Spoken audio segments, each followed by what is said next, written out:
Happy Draftathon Day. We are here Wednesday, August 27th. Remember, 5 to 8 p.m. Eastern tonight.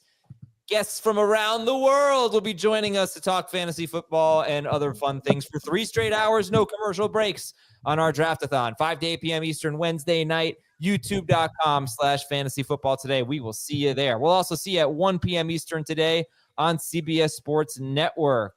But right now, it's a fantasy smorgasbord. Dave, that you got very excited when you heard that smorgasbord word. Always pumped for a smorgasbord. Yeah, a lot of different types. Bratwurst, and knockwurst, and some brisket. There you go. Maybe some corn pudding. Get inspired, Heath? No, I was wondering, like, what is generally, like, what constitutes a smorgasbord? Oh, I don't know. According to AI, it is a Swedish buffet-style meal, offering a variety of hot and cold dishes such as pickled herring, meats, cheeses, and bread. I could do without the pickled herring. Ugh. Pickled herring? My goodness. I would have you pegged to love pickled herring, Adam. Don't even know if I'm sure. Put it on a cinnamon raisin bagel. All right. Slap some Russian dressing on there. All right, listen. Raisins. This is Fantasy Football Today, presented by BetMGM, the sportsbook born in Vegas. What are we talking about today? We got some news and notes to get to. How much does the Caleb McGarry injury matter for Bijan Robinson and Drake London? He's going to be out for the season. That's their right tackle. Najee Harris off the NFI list. We got a lot of interesting reports. Spencer Rattler, the starting quarterback. We're going to talk about some of the worst values. Yesterday we did best values. Today we'll run through some of the worst values. But Jamie brought up a topic yesterday that really I thought a whole episode could be spent on it. And actually, let me go back and say this. If you're just, you kind of new, maybe not necessarily this is your first year listening, but you weren't listening in the off season. We did a lot of episodes that you could go back and listen to now, and most of it would still be relevant. So, for example, we broke down, running backs in rounds 4 through 6 or wide receivers in that range or something like that, where we spent a lot of time on a small amount of players. And I think it would be very helpful if you want to go back and listen to those. We're going to try to recreate that with running backs 13 through 26 today. So after the top 12 are off the board, and that ends with that group of Jonathan Taylor, Kyren Williams, Bucky Irving, Chase Brown, in that order, or in some order. After that group, what do we do at running back from rounds basically 3 through 5, maybe into the beginning of round 6? So I do want to talk about that. Let's start with news and notes, though. And Jamie, Caleb McGarry out for the season with a leg injury. I don't know if anyone's going to change anything with Bijan Robinson or Drake London. Should they? I mean, I guess if you were debating Robinson versus Gibbs, Barkley, McCaffrey, and you were close between those guys, it might sway you one way or the other. If you were debating London versus, I've seen him go in some cases as a 6th or 7th receiver. If you were debating him versus, Nico and Neighbors and AJ Brown and Brian Thomas Jr., those guys, usually the bottom seven, the next 7 after the top 3, Amara St. Brown, then, it's going to maybe sway you one way or the other. But I'm not going to change my opinion on these guys. It's just, it's an unfortunate situation that they lose one of their top offensive linemen. But I think that those 2 guys in particular will still be good enough to produce at a very high level. Yeah, I tried to find some examples of star offensive linemen leaving, going out with injury. I did find a stat from Bill Barnwell who said Andrew Thomas over the last 3 years in the Brian Dable era, the Giants have basically been the 21st best offense with Andrew Thomas on the field and the worst offense in football with him off the field. So he's a star offensive lineman, though. Yeah, he is a star offensive lineman. Rashawn Slater missed played 3 games in 2022, and it didn't really affect Austin Eckler at all. He had his very normal 4.5 yards per carry. In fact, in the 3 games with Slater in 2022, Eckler averaged 2.5 yards per carry. Last year, Christian Darrisaw, about halfway through the season, I think he played 7 games for the Vikings. He left with a season-ending injury, and they scored a ton of points without Christian Darrisaw. So it's hard to know what this is going to, what kind of impact it'll be. Do you care about the PFF grades for Caleb McGarry and also the fact that he's a right tackle for a team that has a left-handed quarterback? So this is the blindside tackle for Michael Penix. No, I mean, I know McGarry's obviously very good run blocker. Yes, we more know run blocker than pass blocking. Najee Harris is off the NFI list. Heath, when do you feel comfortable taking Amari and Hampton? This doesn't mean Najee's playing week 1 necessarily, but it does mean he's not mandated to sit out 4 games. Well, last night, thankfully, I was drafting with you, so I got to draft Amari and Hampton for the first time this year. And Dave and Jimmy weren't in the draft, so that helped also. I like Hampton in round 4. He is now going in round 2 or 3, and so I'm not able to draft him. It was a half PPR league last night, which helps. Jordan Rodriguez of The Athletic, Dave, thinks that Matthew Stafford's back injury is going to have to be managed throughout the season. Some concern about if he gets hit. This does seem to be an injury that is spooking people, not necessarily off of Stafford, but off of Puka Nacua, Devontae Adams. Where are you on the Rams passing game? I'm still interested in drafting them. In fact, I like that I'm able to draft Nacua much closer to the 1-2 turn than I was a month ago. And I obviously have concerns about what this offense would look like going from Matthew Stafford to Jimmy Garoppolo, but I don't think it's going to be a total killer for Nacua or Devontae Adams if it comes to that. And we got to put the if in there because there's always a chance that Stafford does hang tough. We know he's a tough guy, and he definitely has a chance to play most of the season and manage through the back injury. So am I brushing it off? No. But if I'm able to get Puka Nacua in round 2 in a full PPR, I'm very excited about that. If I'm able to get Devontae Adams in round 4 in a full PPR, I'm very excited about that as well. I mean, that's basically their ADP right now. So it's not far off from where they're actually getting drafted. I do think if you're investing in the Rams receivers, you have to ask yourself, how much do you trust Jimmy Garoppolo, just in case there's the scenario of him playing a significant amount of games? And probably more importantly, how much do you trust Sean McVay? Because, this is where he takes good quarterback, makes him great, takes great quarterback, makes him Hall of Famer. And does he make Jimmy Garoppolo competent enough to be the guy that's going to support 2 high-end wide receivers that are worth drafting in this range? So, there's no more, I think, reaching for Puka. I'd be very surprised if any drafts this week and he goes in round 1, because there's 7 running backs and there's 5 receivers. I don't think he's in the top 5 in a lot of people's rankings anymore. And so Adams is, does he go in late round 3 or early round 4 right now? It depends. I mean, where do we see him go in the Superflex draft with yesterday? It was really late. Yeah, I can't remember, but it was late. Superflex obviously changes things. Well, forget about that. He was like closer to wide receiver 20. It felt like there was a handful of guys that went ahead of him. That was a little surprising. So there's obvious concern. Fantasy managers are concerned, but I think just in terms of like where their average draft position is right now, it's probably accurate. Puka's at the closer to wide receiver 8 than he was at the beginning of this process, where some people had him wide receiver 4. Can I jump in here? Because let's look at the Fantasy Pros real-time ADP. Very up-to-date stuff. You got 3 consecutive picks here at 16, about 16, 17 overall. Drake London, wide receiver 7. Brian Thomas Jr., wide receiver 8. Puka Nacua, wide receiver 9. That's where he's fallen, yeah. Do you agree with that? I think when you look at the 7 receivers after the top 3, you can make a strong case for all of them, and you can nitpick and see where they're all going to have some flaws. So it really comes down to, I wrote about this yesterday with the average draft position. Like 50 some odd drafts I've done, I've seen different orders for almost all of them. Like it's just comes down to, I think, what your personal preference is. So the fact that London is now creeping ahead of Puka, I think, is kind of telling. Should he be closer to AJ Brown, or should he be closer to Malik Neighbors? That's the question you have to ask. For me, he's closer to AJ Brown. Puka, you mean? Okay, real quick for you, all 3 of you, Drake London or Puka Nacua? Right now, it's Puka. Puka. I'll take Puka. Even if we're concerned about Matthew Stafford and you're concerned about Jimmy Garoppolo, it's not as if Drake London has a proven good quarterback. He has someone we hope is good. Or a right tackle. Or a right tackle. Right. I'd be more concerned about the right tackle, actually.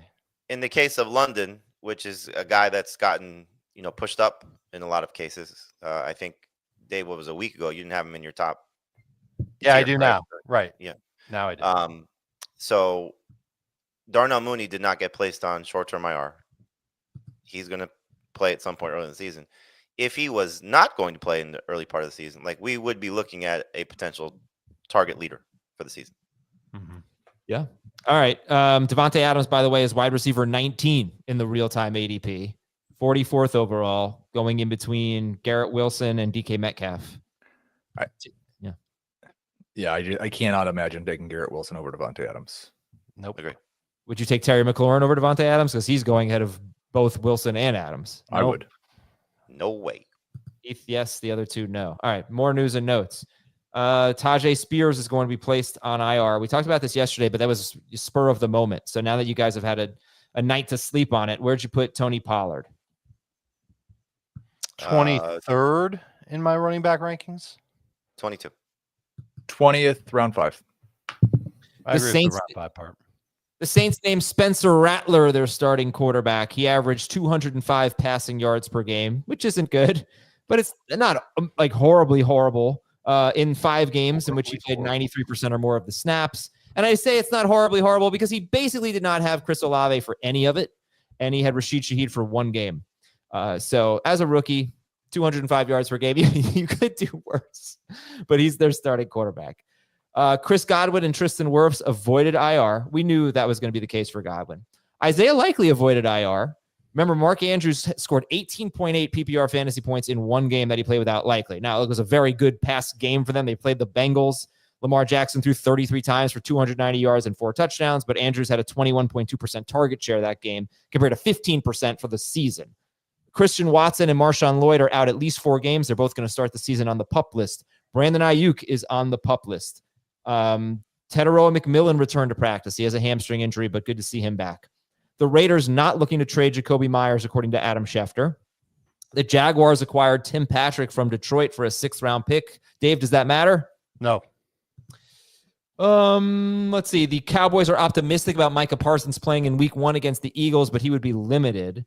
Meanwhile, the Eagles will not have Nakobe Dean, their linebacker, for at least 4 games. He's going to start the season on the PUP list. Deshaun Watson's on the PUP list. Foster Morrow and Taysom Hill are both on the PUP list for the Saints.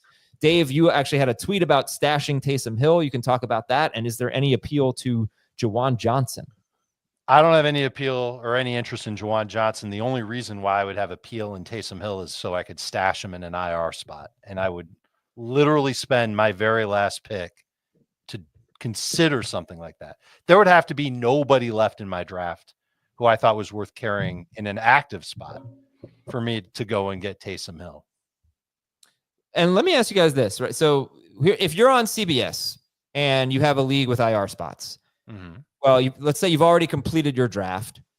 You can go to the players drop down, click on injury report, and then I would go to rostered percentage and see who's on PUP, sort it by roster percentage and see who's on PUP or see who's on IR.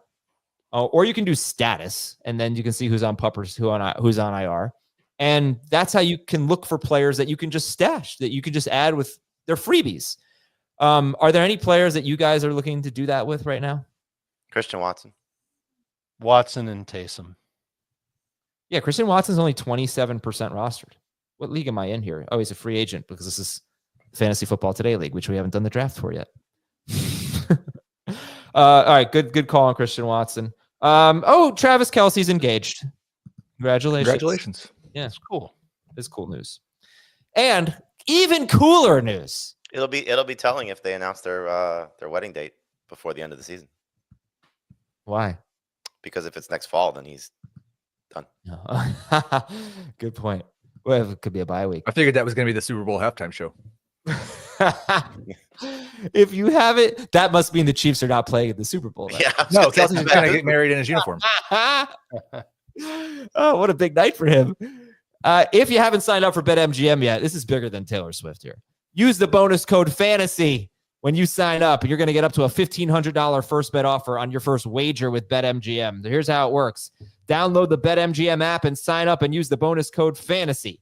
Deposit at least $10 and place your first wager on any game, and you'll receive up to $1,500 in bonus bets if your bet loses. Just make sure you use the bonus code FANTASY when you sign up. Next segment of this show is going to be worst draft values. Then we'll do some random questions, some fill in the blank, and we will talk about RBs 13 through 26. I will try to get to your emails. I have some Team Name Tuesday on a Wednesday. Kelly says, better call Pearsall. That's terrific. And we'll be right back on Fantasy Football Today. When you need your sports news all the time, we've got breaking news to bring to you. CBS Sports HQ gives you a snapshot of all the sports that matter to you. When you need your sports in a snap, find it on CBS Sports HQ, streaming free anywhere you are. Remember to tune into the Draftathon show 3 straight hours, 5 to 8 p.m. tonight, Wednesday night, youtube.com/fantasyfootball today. 1 p.m. Eastern today on Wednesday. We're on CBS Sports Network. We're going to give you our do not draft list, our final do not draft list. And I imagine it'll be somewhat similar to what we're about to talk about, the worst values. So we were going to cover this yesterday, but we'll get to it today. Jamie, you have Kyren Williams. The fact that he's 18th overall is just not sitting well with you on CBS ADP for Kyren Williams, and Alvin Kamara 26th overall. Which one's more egregious? Kamara by a mile. Yeah. We don't want to beat that dead horse, but even if you like Kamara like Dave does, he ain't taking him 26th overall. But Kyren Williams, is he better at 26 overall? Is that kind of where you'd put him? No. I have him at the back end of round 2. It's just the fact that he's going ahead of those other running backs that are behind him. He's going ahead of who? Taylor, Chase Brown, and Bucky Irving. I'd rather have those guys. So, but as I said yesterday, it's most likely personal preference. It just seemed like it was a little too soon. Kyren is for you the last of the top 12, right? Correct. And Heath, you're a little higher on Kyren. Yeah, I've got him basically right where he's getting drafted. Okay. And like I think that if you look at the stretches that Bucky and Chase had in the second half and they're able to repeat that for a full season, then maybe that makes sense. Through my process of going through the projections, I love it when a guy has basically had the same role each of the last 2 years, and we have no reason to believe that role is going to change. And it's been 21 touches per game each of the last 2 years. It's been basically a top 20 player each of the last 2 years, and I expect him to be the same thing. Does the dip in efficiency worry you with Kyren? Because in 2023, he was awesome. Last year, he came down a little bit. He wasn't quite as good. It would worry me much more if he hadn't just turned 25 years old yesterday. Okay. Like efficiency moves up and down throughout players' career. It's not generally linear. If a player who's 28 or 29 has a dip in efficiency, I'm going to be much more concerned than if a player has a dip in efficiency at 24 years old. Sure. And the contract that they gave him was a huge plus too. The fact that the Rams basically put their money where their mouth is when it came to Kyren Williams. The two things that I'm curious to see play out, one we already discussed. What happens if Stafford gets hurt? What does his offense look like, across the board? So, again, what's your trust level in Sean McVay? What's your trust level in Jimmy Garoppolo? And when you're comparing those players that are relatively close, I mean, you see if you're checking out our site right now, the average draft position for those running backs, Kyren is going, 0.6, 0.5 ahead of Jonathan Taylor, so it's right there. But also just what Sean McVay said, and this is, a coach that clearly takes a lot of stock in evaluating his own team, evaluating himself. And as we've seen over the years, is not afraid to make some slight changes. The fact that he was praising Liam Cohen, who used to work for him, and wanting to get some more explosives in the backfield, do we see a change in the touches? So I don't think so. I think Heath is right on that. 2 years of what he's been, 21 touches per game, top 3 in both the last 2 seasons. But if there is a slight dip in those carries, mostly because I don't think it'll be anything in the passing game, then we'll find out. And I think it's more Jarquez Hunter than it is Blake Corum, because I think they know what they have in Corum. If Hunter can be that explosive running back and get some of those big plays, then that could change some things. Mm-hmm. I've read that Corum's had a great camp, and it might be him up first in the event that something happens to Kyren. Yeah, I think there's two different things they'll play. I think if Kyren misses time, it's Corum. I think if something in tandem with Kyren, it's probably Hunter. All right, guys. So next up is Breece Hall, and this is on Jamie's list of worst values. Breece Hall going 40th overall on CBS as RB17. In the real-time ADP on Fantasy Pros, he's RB18, going 44th overall. So really not much different. We had this moment in our podcast league draft that was fascinating. He just kept on falling. Jamie ended up taking him, but that was 58th overall, I think. He went after Pacheco, after Connor, after David Montgomery. And dare I say, if we had known about Tony Pollard, Tajay Spears, Breece Hall may have gone after Tony Pollard in that draft. So I know you took him. You couldn't pass up the value at 58th. But yeah, Breece Hall is to you a bad value in round 4. He's starting to get to a point where it's not bad value. Just if you're going to take a chance on him. I do actually have Pollard ranked ahead of him at this point. Yeah. He's RB24 for me.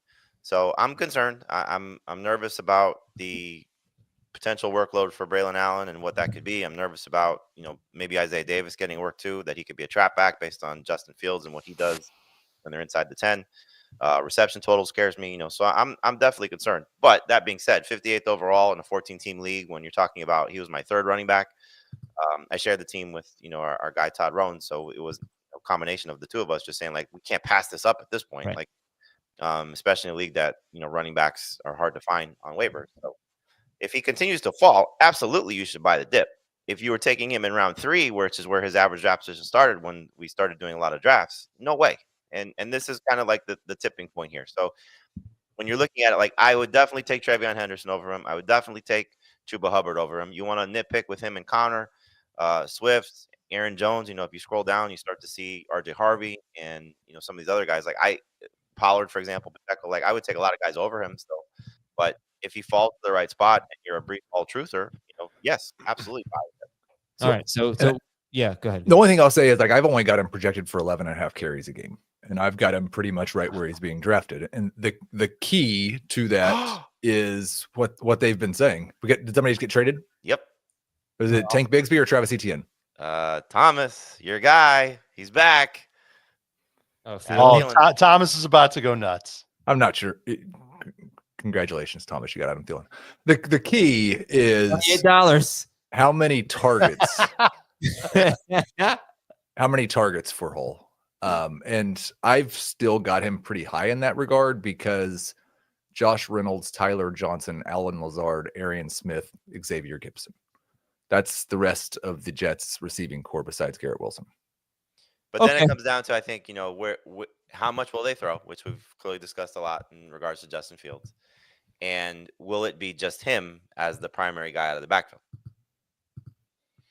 Okay, let's move on. Jamie, let's go rapid fire here. Aaron Jones, RB22, 54th overall. I just don't get it. He could still have a very standout season, but it just everything you're hearing and himself saying that, he wants to be sharing. He's okay sharing the ball. I don't think he wants to be okay sharing the ball. Played through 3 significant injuries last year. I think if you're getting him in the round 7 range, as a flex, I'm fine with it. Again, look at the names that he's being drafted ahead of. I would take Harvey. I would take Montgomery. I'd take Pollard. I'd take Pacheco. I would take Tyron Tracy over him. So wow. There's just a list of names that I'm not comfortable with, that are behind, that I'm not comfortable he's going ahead of. So I'd rather have those guys. And, Jordan Mason, somebody that I just find myself waiting for as opposed to targeting Jones. Yeah, I'd rather take Mason in round 8 than Jones anywhere before then. Okay, that's Aaron Jones. Wide receivers, DJ Moore, 52nd overall, wide receiver 22. Zay Flowers, 63rd overall, wide receiver 26. They're in a big range of exciting wide receivers, and you're probably not taking a lot of DJ Moore and Zay Flowers. It just feels as if Moore is just part of too much of a crowded situation here with what Loveland will do, what eventually Burden will do, the hopeful step forward that Odunze is going to make, and DJ Moore's role. So I just can't put him ahead of a lot of these guys that I think just have more upside. So to take him 52nd overall, it's too soon. And Zay Flowers, we just have talked about this time again. Amazing talent. Could be fantastic as a fantasy option on a different team. But just the way that the Ravens operate, they don't need an alpha receiver to dominate targets. So unless he has a big spike in touchdowns, I don't think you're going to get more than the 12 plus PPR points per game that he's given you each of the last 2 years. And Jamie doesn't like Sam Laporta, 58th overall, or Mark Andrews, 71st overall. Please refer to yesterday's episode when we talked about how we see the tight end position compared to average draft position, where we basically just don't. We just think ADP is overvaluing the mid-round tight ends, basically except for David Njoku. Heath, your list of players that are some of the worst values on CBS average draft position. Derrick Henry, 8th, and Josh Allen, 17th. PPR. So none of us have Derrick Henry in the top 8 picks. So I think we all agree on that. I'm the lowest guy on him. And I just like almost all of the running backs on my list are the old guys who were still good last year. Alvin Kamara would have been my headliner if I hadn't turned in my list last. And I think we've said this a lot this summer, but be careful thinking just because the old guys overcame decades of history last year that they're going to do it again this year. I think Henry's still going to be good as long as he stays healthy, but I would not use a first-round pick on him. And I could have put Lamar Jackson instead of Josh Allen. They're both going in the top 18 picks. They're both going way too early. But at least with Jackson, he was good enough to deserve that last year. We think he's going to have some regression off those touchdown totals, so he won't do it again. But the offensive philosophy, and it's part of the reason I've had a hard time getting around to Keon Coleman as well. The offensive philosophy in Buffalo from a year and a half of what we've seen under this offensive coordinator is they're not going to be a high volume pass offense. And they are pulling back at least a little bit on Josh Allen's rush attempts. So he's my QB3, not my QB1. And I wouldn't take any QB in the first 2 rounds. When would each of you take Derrick Henry in a, let's start with non-PPR league? Top 5. 3. Yeah, that's a completely different story. I would say 4. In a half PPR league, Derrick Henry. Round 1. Still round 1, probably looking at like 6th or 7th. 10 to 12. So if you're talking half PPR, you're going Derrick Henry or Malik Neighbors? Henry. I would still go Neighbors. And in a full PPR league, when are you taking Derrick Henry? I'll take him in round 1. I'll take him at the end of round 1. Let's call it 11th overall. So obviously Heath's going to take Neighbors, but Dave and Jamie in a full PPR league, you say you take Henry in half, Neighbors or Henry in full PPR? Neighbors. I'll take the whole group of that tier of wide receivers we were just talking about over Derrick Henry in full PPR. And I'd kind of split up that tier. I'd put Neighbors ahead of Henry, and I'd put Amon-Ra St. Brown ahead of him. I'd put Nico ahead of him. I'm going back and forth on Brian Thomas Jr. as of now. I would take Henry ahead of BTJ, and I would take Henry over Puka, London, AJ Brown, etc. I just play it out like how I want to draft it. I know that I can get those receivers, one of them, in early round 2. I'm running the risk of losing one of Henry or Genty because someone else will draft them. Right. Totally. Yeah. All right.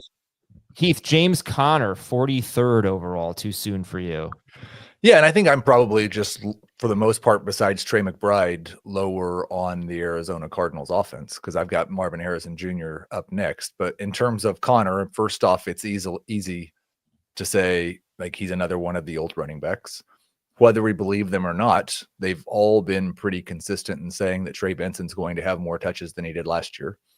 And Conner has been one of the more injury-prone running backs when he was in his prime. So he's probably a little bit more injury-prone in his 30s. You take Travion Henderson ahead of him? Oh, yeah. Take Chuba Hubbard? I would. DeAndre Swift? I would. They're all going after James Conner. Marvin Harrison. We never talk about Marvin Harrison Jr. He's fallen into this abyss. Last night during the shared draft between Adam and I said I had no idea how low you had Marvin Harrison ranked. And I said, well, it's only 8 spots behind Jamie in overall rankings. It's not that low. But yeah, I was hoping for anything this offseason, and maybe you guys have seen something recently that'll make me feel better, but anything this offseason that suggested that Drew Petzing was going to change the offensive game plan in Arizona. And we've talked about it over and over and over, but if it's your first time listening, the problem is that Marvin Harrison Jr. just runs down the sideline and makes circus catches. And he'll be good in the red zone. He'll probably score plenty of touchdowns, but I don't think the target volume is going to be there. Trey McBride's still the number 1 option in this offense in terms of targets. And I don't think those layups, the easier short routes, are there for Marvin Harrison either. Would you take some guys going after Harrison? I know you're going to say McLaurin. Yes. Would you take DK Metcalf or Marvin Harrison Jr.? You all can answer. Metcalf. Marvin. Metcalf for sure. Marvin Harrison Jr. or Xavier Worthy? Worthy. Marvin. Harrison for now, but any semblance of suspension news for Rice before the season, then it would be Worthy. In Harrison's favor, too, I think he is one of the wide receivers that has the biggest difference between my non-PPR and full PPR rankings. I do think like that style of wide receiver, for what he's been so far at least, is better when catches don't count. He's definitely a better non-PPR receiver than he is PPR at this point, yes. You had Aaron Jones in there. You also have Michael Pittman, who's going 98th overall. I don't know why Michael Pittman is going 98th overall. I am terrified of the Colts passing attack, as Dave has highlighted over and over and over again. The whole offense is just going to run through Tyler Warren. And Josh Downs is still there. I have not drafted Michael Pittman yet this year. It seems, I mean, in his, he's got the green arrow like flying up draft boards. I don't know if the reason is because of Downs' hamstring injury, which he's expected to return to practice. And so it's just surprising. Like if you were telling me Downs was out for the season, I could justify it in this spot. Mm-hmm. Right. But clearly he's going to play. I do think that Pittman, I actually thought Pittman was going to be underrated because of what happened last year and the quarterback mess and the addition of Warren. The fact that he's just, put himself, that he's gotten into this range is just shocking. He had 6.9 targets per game last year. We love that kind of number. He turned that into 10.4 PPR points per game. I throw out everything last year with him. Back injury and just the quarterback mess. All right. But 12, even what about 12 games with Gardner Minshew? Would you consider that I think is relevant? Is a fair comp for what you're looking at. Okay, so in 12 games in 2023, back wasn't an issue with Minshew, and maybe this is why he's flying up draft boards. 10.1 targets per game, 16.5 PPR points per game. I don't think he's going to get anywhere close. Correct. To 10.1 targets per game. I think he'll be a lot closer to 6, and I think he'll be a lot closer to 10 PPR points per game. So bench receiver and full PPR, I don't have a problem with that. All right. Let's take a quick little break. And Dave will try to get through your list of the worst values. Now, before we do that, though, we shortchanged Adam Thielen a little bit here. So just to put it out there, Adam Thielen going to the Minnesota Vikings. Now, remember, I said Thielen averaged, over 16 PPR fantasy points per game in his last 7 games. He was really good. He was great. So, Heath, you have this look of, don't even ask it, but just stop, Adam. No. Yeah. I think there's definitely a fantasy impact here. I am way more excited in the late rounds to draft Jalen Coker, maybe even Xavier Leggett. There's a clear, we don't have to worry that Bryce Young's connection with Adam Thielen cuts into Tedero McMillan's target share early in the year. This is a really good thing for the pass catchers on the Panthers. And if you're in a very deep league, Adam Thielen's probably still on your waiver wire. He's maybe not a bad guy to add if you're really, like, maybe you drafted Jordan Addison and your wide receiver 3 or your flex really stinks. Maybe Thielen could be that the first 3 weeks of the season, but when Justin Jefferson, Jordan Addison, and TJ Hawkinson are healthy, I don't expect him to matter. Chicago, Atlanta, Cincinnati. Favorable matchups for everybody in Minnesota. Yeah, because Chicago's a little beat up in the secondary right now. I don't know if Jalen Johnson's going to be ready for week 1. And then obviously the next 2 look pretty good. We're going to take a break. Dave's worst values, more of the smorgasbord, and sorting RBs 13 through 26 after this. Here we go. The 2025 CBS Sports NFL schedule is here. 18 glorious Sundays. He's got his receiver touchdown. Filled with rematches. Oh, the play of the year. And rivalries. Touchdown, Bengals. Plus, plenty of superstar showdowns. And an epic matchup between the Chiefs and Cowboys on Thanksgiving. Clear your Sundays beginning September 7th for the NFL on CBS and Paramount Plus. Welcome back, everybody. Okay, Dave. So taking a look at your worst values, Brock Bowers 19th overall. This is not CBS ADP, although I think he's going more like the 2-3 turn in CBS. This is NFC ADP in the last 10 days, right? Yeah, as of yesterday. So I don't know what the updated numbers are. I would imagine that they're close to what they were yesterday, but NFC, competitive fantasy football leagues, high stakes leagues, 170 drafts over a 10-day period. This was the average for Brock Bowers. And I might be more inclined to say that this is a fair value and not a bad value if Jacoby Myers gets traded, because that would open up some target volume for Bowers to collect in an offense that otherwise has Amari Cooper, Dante Thornton, Jack Besh. I don't know if I can count on those other players to pick up substantial targets. I do count on Jacoby to get a bunch of targets. And so that would make me lean a little bit differently. That would change the math, I would say, in Las Vegas. Okay, so it's like going from 6-5 blackjack to 3-2 blackjack. I always have trouble with Yeah, now it's Achane, AJ Brown, Drake London, Chase Brown, Brock Bowers, Bucky Irving. That round 2 range. Tough. I don't know that there's a wrong answer, but how do you guys? I think the wrong answer is not getting Brock Bowers on your team. Okay, I love your conviction. It changes for me in a 2-receiver league versus a 3-receiver league. Sure. Even if you're deciding, and this is an interesting concept, right? Even if you're deciding between a running back and a tight end, not a receiver, it still changes in a 3-receiver league because it's just so much easier to fill the receiver position. Whereas in a 2-receiver league, if you're in a 3-receiver league, okay, you might have to take receivers earlier, and that's going to hurt your chances of getting a stud tight end like Kittle in round 3 or something like that. Sure. All right, so how about this? What's a better pick, Bowers in round 2 or Kittle in round 3? Kittle. Where in round 3? Middle of both rounds. It's Kittle. Kittle in round 3. Bowers for Heath, right? Yeah. Okay. How good do you feel about the target volume for Brock Bowers if Myers stays? And it sounds like he's staying. Myers was on the team last year. I know. He had 150 targets. And the team didn't run the ball last year. And now they're going to run. And the new running back they have will catch passes. I know I mentioned Cooper, Thornton, Besh. Like, they're not going to do nothing. They might combine for 5 targets a game.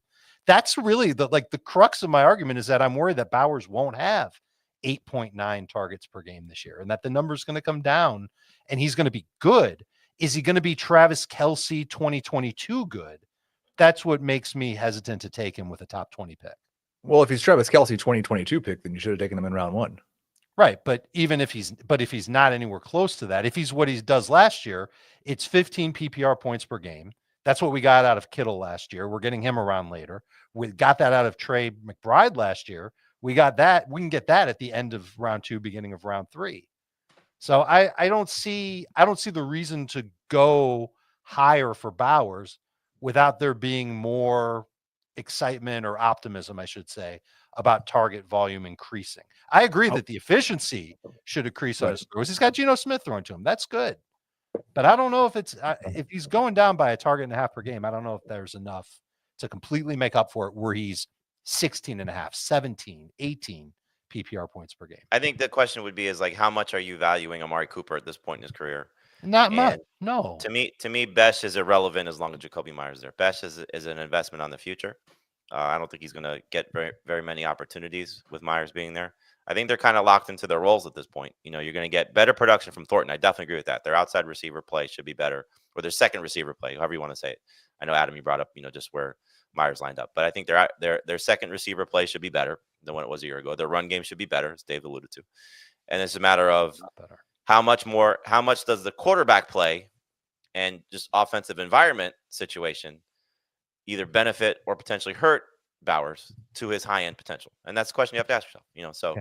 If you're expecting his production to spike because of Geno Smith, and they're going to move the ball more, they're going to get more opportunities, they're going to have more plays because they should just be better, then Bowers has more opportunities across the board. Next up is Garrett Wilson, 30th overall. Now listen, the NFC ADP, the wide receivers go earlier than the running backs compared to CBS, but Garrett Wilson's still wide receiver 14, which is just too early for Dave. So that we've talked about that ad nauseum. Where do you have Garrett Wilson? 25th. Okay. I don't want Joe Burrow is the 3rd quarterback off the board, and you have him. I think we talked about this yesterday, actually. We did. And this is probably a lot of 4-point per passing touchdown leagues too. So we don't like Burrow as QB3. I think again, that's on NFC. Yep. Okay. Breece Hall, echo with you. Yeah. How about Xavier Worthy as wide receiver 19 ahead of McMillan, McLaurin, Sutton, DJ Moore, who you also have on this list. So if you don't like Worthy at wide receiver 19, you don't like Moore at wide receiver 23, who are guys that you like better? I like Jameson Williams better. I like Tedero McMillan better. I like DK Metcalf better. I'm not sure what other receivers are behind them that I have ranked ahead of Worthy. I don't mind Worthy, but I like him more as like a low end number 2 wide receiver. And I worry about consistency with him and how many games this year will he go off? Maybe like 6 or 7. That's certainly within the range of possibilities, but we're going to start him every week. And some weeks he's going to have 8 PPR points, and then the next week 23, and then the next week 11, and it's just going to be a roller coaster ride. There are other receivers I think can be a little bit more consistent that I'd rather have. I think it just depends on how long is Rashee Rice's suspension and when does it happen. I mean, there's a chance still that Worthy's more productive than Rice when they're both playing. Mm-hmm. But if you look at what he did towards the end of last year, there was basically one of those games that Dave's concerned about because there was no Rice, and he averaged 20 fantasy points per game in his last 6 games. I think that there's certainly, and a lot of times guys get drafted in certain places, partially because of what we expect or project, and partially because of what type of upside they bring to the table. And Worthy could certainly in round 4 be one of the guys that wins you your league. Yeah, he had 104 rushing yards and 3 rushing touchdowns in 16 games. I don't think you should think about the rushing touchdown as repeatable, but the rushing yards, that could absolutely happen. He could have 1 or 2 rushing touchdowns. All right, the stat that I like about him, and this is just telling me kind of like what the expectation will probably be. He had 12 games where he had at least 6 targets last year. He averaged 15.8 PPR points per game. Nice. It's weighted by the Super Bowl because the Super Bowl, he went berserk. If you take that game out, it's 14 PPR points per game, and it's 13.8 in the regular season. I feel like that's the number that you should have in your head when you draft him. Oh, that's not so bad. No, he's still a number 2 wide receiver. He's just going a little too early for me. All right. I'm going to skip ahead to some. All right, let's do fill in the blank. Ready? And I'm going to use these exact fill in the blanks tonight on the Draftathon show. Because I originally wrote them for the Draftathon show, and I was like, you know what? I want to hear what Dave, Jamie, and Heath have to say. If I have the 3rd pick in the draft, I'm picking blank. CeeDee Lamb. CeeDee Lamb. Who went 1st and 2nd? Chase and Bijan. Jahmyr Gibbs. If I start running back, then blank. I have great running backs. Hopefully you got good running backs. Yeah. I was going to say something like, then I'm not going to reach for a wide receiver in round 3. Right. The wide receiver, I'm going to hammer wide receivers in rounds 5, 6, and 7, probably, even if I start running back. Then I'm going to take 5 wide receivers in my next 7 picks. There you go. Unless like Mike Evans, I think I would love to have, and JSN in round 3. Of course. Get those that's what you're going to get. Yeah, that's fine. T. Higgins.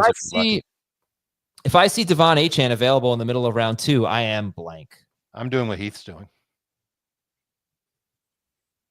Buying a Chiefs Super Bowl ticket. Yeah, I'm not going to go to the Super Bowl. They probably are, but I'm not. I'm ecstatic. Okay. If I draft Ashton Genty in round 1, then I am blank on Brock Bowers. Out. If you're drafting Ashton Genty in round 1, you're probably doing so with a late 1st round pick. That would mean that you're out on Brock Bowers in round 2, but I would be in on Brock Bowers in round 3 if he somehow slips. Maybe it's a 8-team league or something like that. Who knows? Yeah, I'm probably unmoved. If I draft Amon, your draft Raider, Genty and Bowers. Right. I've started my draft Ram with Puka and Kyren. Yeah, a little bit different offense. Amon-Ra St. Brown, then I will be willing to draft blank more Lions the rest of the way. Unmoved. Yeah. Well, I'm not going to draft Laporta, Jameson Williams, and St. Brown. 2. I'm not going to limit it. If there's good value, if I'm getting Jameson Williams in round 5 or 6 and Laporta in 7 and Jared Goff in 12, then go Lions. I think you made me draft 2 Lions last night. 2's fine. Would we have Jameson and David Montgomery? That's right. Yeah. Used to be a time when you'd mock people for taking 2 Lions on your fantasy team. Now you might have 3 or 4. We did the Chad Smith interview, and he's a huge Lions fan. And it occurred to me, I don't know anything about the Detroit Lions franchise before like the Barry Sanders era.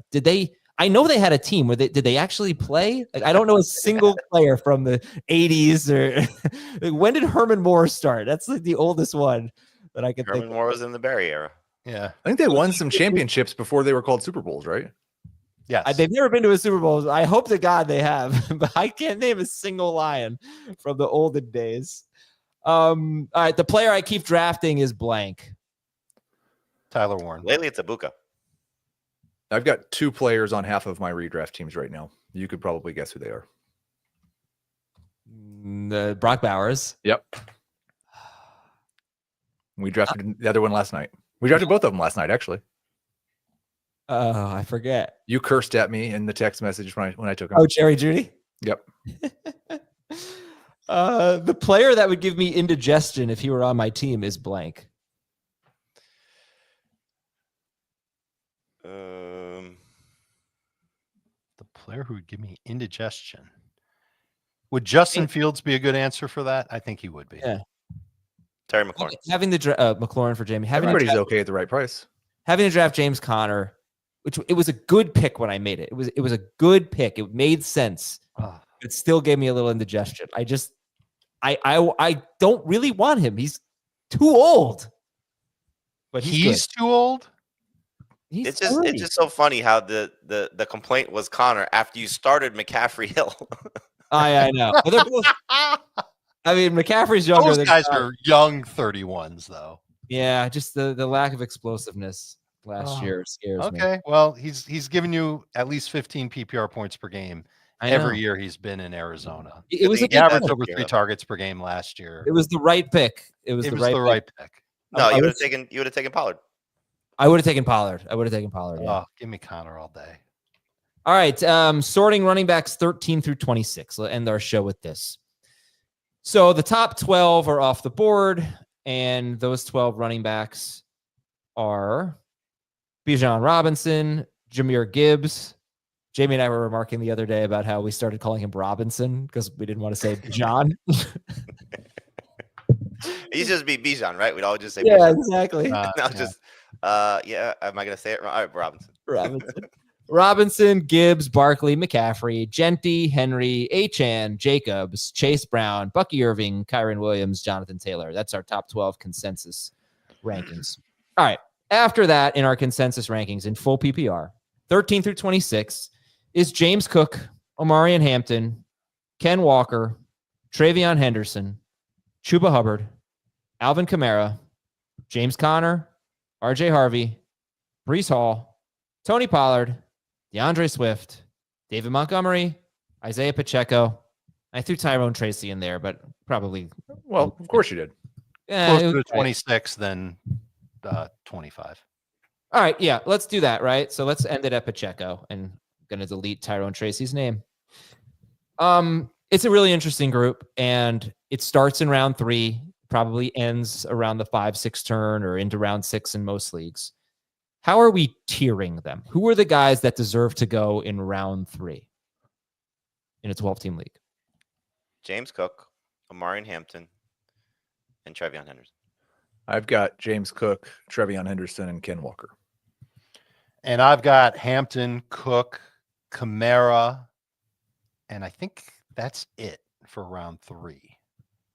Okay, so Jamie goes Cook, Hampton, Henderson. Hampton, Cook, Henderson, if you want the ranking. Okay, Hampton, Cook, Henderson. Heath goes Cook, Henderson, Ken Walker? Well, Walker, Cook, Henderson. Walker, Cook, Henderson. Yep. Dave says, go ahead, what's your order? Hampton, Cook, Kamara. We're Hampton. talking full PPR, right? Mm-hmm. Yeah. Okay. So this is helpful because James Cook is on everybody's list as a round 3 pick. Travion Henderson and Omarion Hampton are on 2 lists. Ken Walker's on Heath's. Alvin Kamara's on Dave's. So who's in round 4? Who's next? More names. For me, it would be RJ Harvey, Ken Walker, Chuba Hubbard, and I think that's it. And I've got Hampton, who I missed from last round, Hubbard, Hall, and Swift. I have Hubbard, Old Man Winkle. That's James Conner. Kenneth Walker III, Travion Henderson, and RJ Harvey. I think I might have Kamara at the back end of round 4. All right, I'll throw him there. All right. Heath is the only one that has DeAndre Swift in the first 4 rounds. I think when I looked last night, Jamie has him 49th. So he's in round. Oh, maybe 5. I have Connor in round 4 too. End of round 4. I'll tell you right now. I have the page open. So Connor, you have, oh no, I have the wrong page open. I'll go to the top 200. Connor, you have 40. Yeah, you do. You have him 44th. You have DeAndre Swift 49th. Okay, so I'm going to put Connor on that list. All right, so reviewing who we think should be in round 4. Not RJ Harvey for Heath, but RJ Harvey for Dave and Jamie. Ken Walker should be off the board by the end of round 4. Heath has him in round 3. Jamie and Dave have him in round 4. Everyone's got Chuba Hubbard in round 4. We've got 2 votes for Connor. You, Heath, I'm guessing you have Connor in round 5. Yep. We've got Kamara in round 4 for Jamie, and round 3 for Dave, and round 5 for Heath, right? He is the guy who splits us up the most, it seems. Well, Swift, because Dave has him in round 12. Not true. Where do I have him since you're looking at rankings, Adam? Where do I 6, 7 turn. That's right. Breece Hall looks like Heath is the only one that has Breece Hall in round 4. Dave and Jamie have Breece Hall in round 5. And then who are the leftovers? The guys that should go at the end of this group. I have Pollard, Kamara, Connor, Harvey, Montgomery. All Yeah, on round 5 for me is Swift, in some order. Swift, Pollard, Pacheco, and Montgomery. Hall, Pacheco, Pollard, Montgomery. Definitely Pacheco and Montgomery. It seems like Tony Pollard. Heath, who are your guys? Pollard, Kamara. Yeah, everybody that basically all of the round 4 guys that Dave and Jamie had that I didn't, plus Pollard and Montgomery. I've got Pacheco in round 6. Fair enough. All right, so that's the end of the group. So the guys that are at the front of the group, you know, James Cook, Omarion Hampton, Travion Henderson for at least 2 of our guys. And then maybe Ken Walker. He's close. The guys who are at the end of the group, Tony Pollard, Isaiah Pacheco, David Montgomery would seem to be consensus. DeAndre Swift is toward like the back of the middle of the group, like flirting with the middle of the group, and it's basically 4 or 5 turn. And then Alvin Kamara, you heard Heath say he splits us up more than anyone else, but I did that. And no, we are united in the way we feel about you. Yes, but I pit you against him. So, all right. So I think we have a sort of clear picture there, but within this, let's get some debates going here. We have just over a week to finalize the Swift Kamara bet. I don't even remember. It was between Heath and Dave. Yes. Yeah. Am I in on this? No. Yes, you have to pay the winner $50. I think if Swift wins, then Dave has to buy tickets to her next concert, and if Dave wins, I have to buy a Camaro because they're basically the same price. All right. Well, tell me why Chuba Hubbard should go ahead of Tony Pollard. Tyjae Spears will be back at some point this season and provides more competition to Pollard than anybody on Carolina's roster does to Hubbard, in my opinion. What Hubbard accomplished last year feels like it's better than anything Pollard has done in Tennessee. Yep. And I think you're seeing an offense that's on the rise in both cases. But in the case of Carolina, Yeah. I feel a little bit more confident in their offensive line play. I feel a little bit more confident as of now in their quarterback. That could change.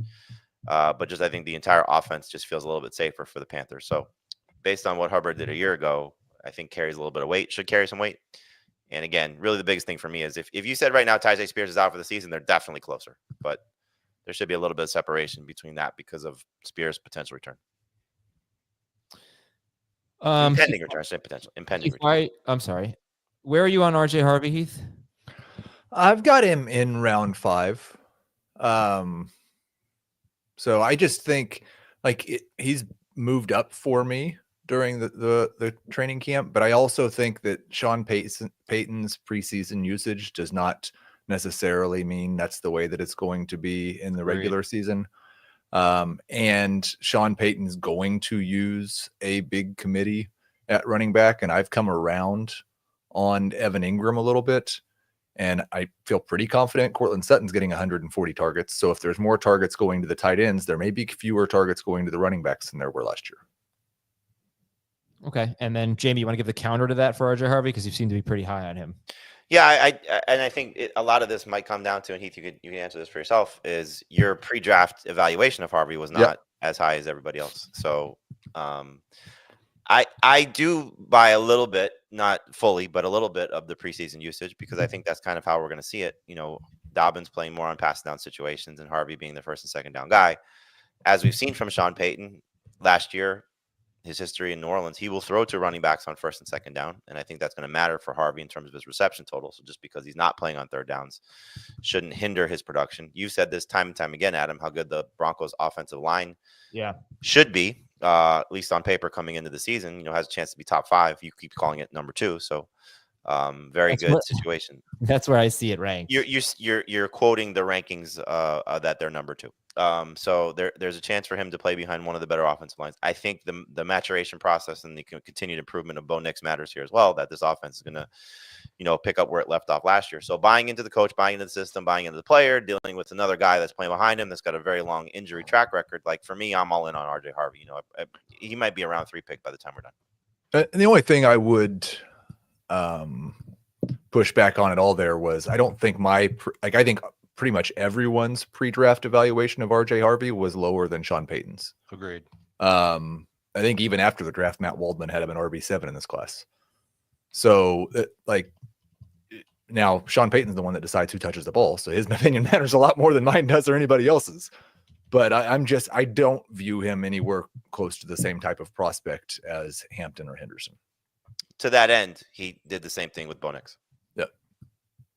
You did. That's true. All right. So who makes you nervous in this group? Can be more than one person. Kamara for sure. Is anybody else nervous about Connor? Am I only the only? He was on my list. Right. I'm only nervous just because he's probably going to miss a couple of games, or let's call it 3 or 4 games over the course of the year, but still such a huge part of what they do on offense. I don't think that they're getting away from it now just because he's a little older. Okay. Why am I on Pacheco Island that I feel like he's better than everyone else thinks he is? I don't think you're on Pacheco Island. When are you drafting him? I would draft him ahead of David Montgomery. I would draft him ahead of DeAndre Swift. Same. I would draft him early round 5. Oh, so we're in the same spot. You're not on an island at all. I would take him ahead of Montgomery too. So that group for me, as I said yesterday, this is kind of where I think this conversation started, was that group of guys. Essentially, if you want to put Connor in this group, so it's Connor, it's Swift, it's Pollard, it's Pacheco, it's Montgomery. It's just there's so much upside for these guys. There's also so much downside, you know, because you have an older player in Connor, you have I don't want to say disappointing player in Swift, but he just never lived up to the potential of what he could have been and maybe hopefully will be this year. You have Pacheco in what could still be a shared situation and, you know, coming off a pretty significant injury. Pollard's going to get competition at some point. And Montgomery may be trending in the absolute wrong direction if Jahmyr Gibbs just gets more work and we don't get the touchdowns from Montgomery behind what might be a worse offensive line. So I think there's a reason why these guys are in the round 5+ range as opposed to the rounds 3 and 4 range. And what I guess I am on Pacheco Island. So I'll say, like, the reason I am is just it's a 13-game sample basically in a 3-year career where he was playing more than half of the offensive snaps consistently.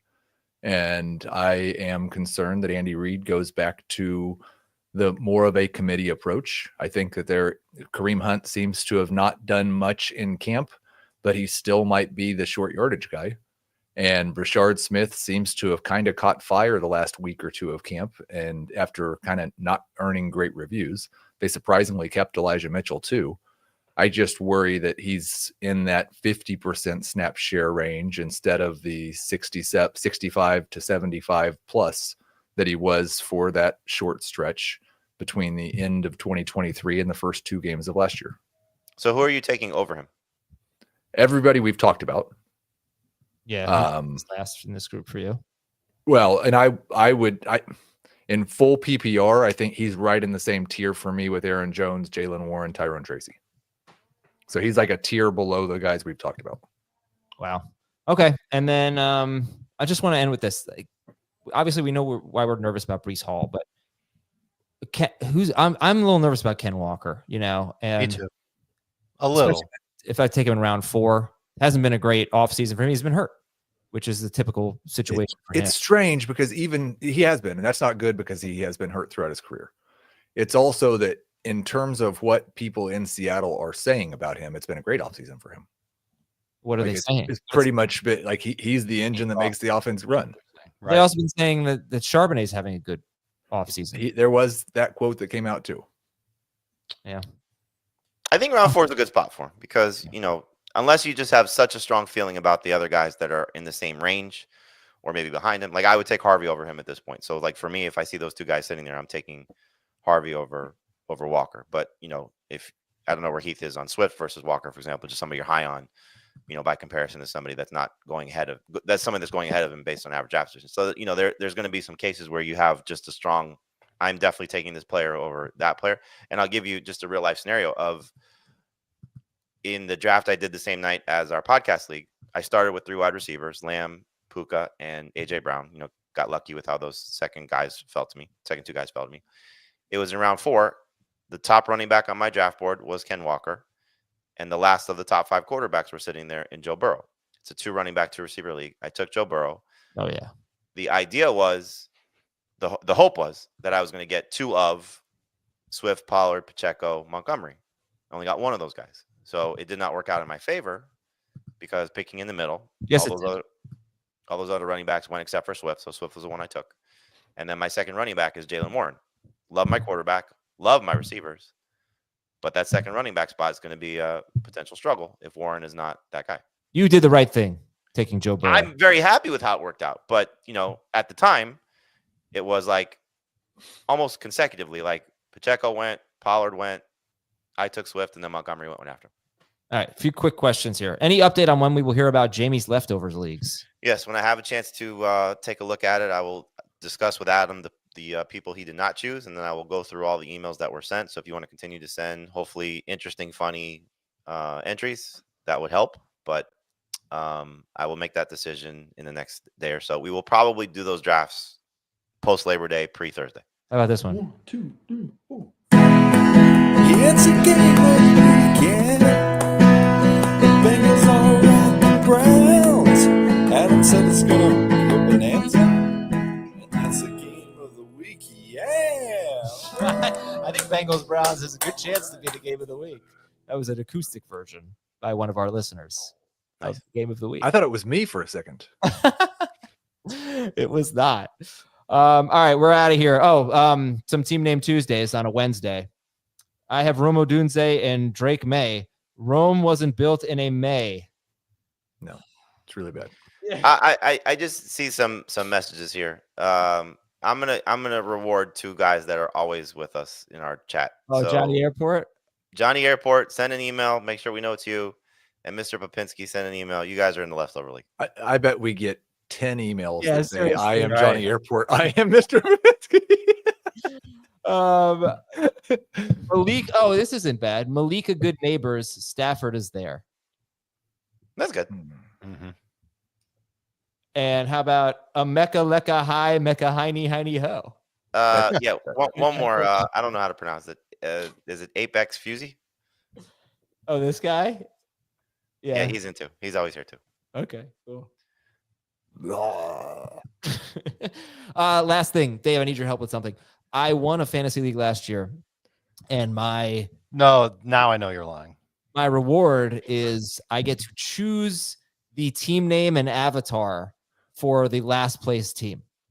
And the last place team is someone we used to work with, Justin. He's a Gators fan.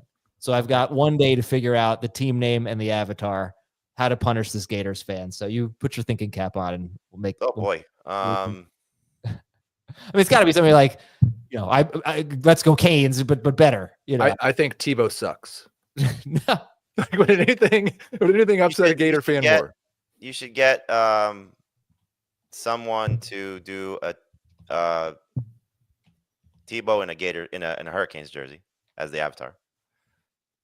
Ugh, I don't want Tebow in a Hurricanes jersey. Tim Tebow, by the way, the only person ever to make a motivational speech to his team. Put a freaking statue up for it. Unbelievable. Come on. Yeah, it's not like he won two. I love Tim Tebow. He won one. Come on, he won one. He won two. He won one. I love Tebow. Actually, a Tebow fan, but the worshiping of Tim Tebow gives me indigestion. And with that, we are out of here. We will see you at 1 p.m. Eastern, CBS Sports Network, 5 p.m. Eastern for the Draftathon show, youtube.com/fantasyfootball today. See you later.